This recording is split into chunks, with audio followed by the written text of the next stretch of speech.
কদিন আগে একটা কাজের জন্য আমাদের বাইরে যেতে হয়েছিল। তো আমার বর তার আগের দিন এসে বলল যে পরের দিন ভোরবেলা বেরোতে হবে। ভোর মানে খুব ভোর ভোর ভোর শুনেই তো আমার মাথায় বজ্রাঘাত। আমার এমন একটা বাজে অভ্যেস হয়ে গেছে, রাত্রিবেলা কোনো মতেই ঘুম ধরবে না, আর সকালে কোনো মতেই ঘুম ভাঙে না। আমি তো 8টার আগে ঘুম থেকে উঠতেই পারি না। কিন্তু কাজটা এমনই ছিল যে আমাদের ভোরবেলাই বেরোতে হতো।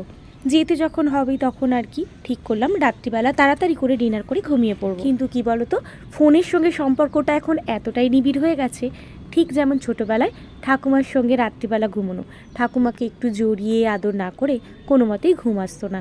আবার ঠিক এখন ছেলেদেরকে একটু আদর না করে কোনো মতেই ঘুম আসে না। ছেলেদেরকে ঘুম পাড়িয়ে ফোনটা একটু ঘাঁটাঘাঁটি করার পর তবেই আমার ঘুম ধরে। অত ভোরে উঠে বেরোতে হবে শুনে যেমন টেনশন কাজ করছিল, সেই সঙ্গে ভীষণ এক্সাইটেড ছিলাম যে ভোর কীরকমভাবে হয় দেখবো। অনেকদিন ভোর দেখা হয়নি। ছোটবেলায় টেবিল ক্লকের অ্যালার্মের আওয়াজে আর বাপির 2-4 বার ডাকার পর মারে উঠে পড়, রেয়াজ করতে হবে তো। এরপর হারমোনিয়াম নিয়ে গান করতে বসে যাওয়া। তখন প্রতিদিন ভোর দেখতাম। এরপর বহুবার ছেলের স্কুলের জন্য 6টা 6:30টায় ঘুম থেকে উঠেছি ঠিক কথা, কিন্তু 4টে 4:30টায় ঘুম থেকে ওঠা বহুদিন হয়নি। যাই হোক, প্ল্যান মতো রাত্রিবেলা তাড়াতাড়ি ডিনার করে বিছানায় চলে গেলাম। কিন্তু ওই যে বললাম অভ্যেস, হ্যাঁ অভ্যেসবশত ফোন একটু না ঘাঁটলে তো কোনো মতেই ঘুম আসবে না, তাই একটু ফোন ঘাঁটাঘাঁটি স্টার্ট করলাম। কিছুক্ষণ পর পাশ থেকে বর বকুনি দিল, তাই ফোনটাকে আর ঘাঁটাঘাঁটি না করে 4:30টায় অ্যালার্ম মেরে ফোনটা চার্জে বসিয়ে ঘুমোতে চলে গেলাম। যদিও বেরোনোর কথা ছিল 5:30টা, কিন্তু সারাদিনের যেহেতু ব্যাপার আমি ঠিক করেছিলাম স্নান করেই যাব, তাই 4:30টায় অ্যালার্ম দিয়েছিলাম।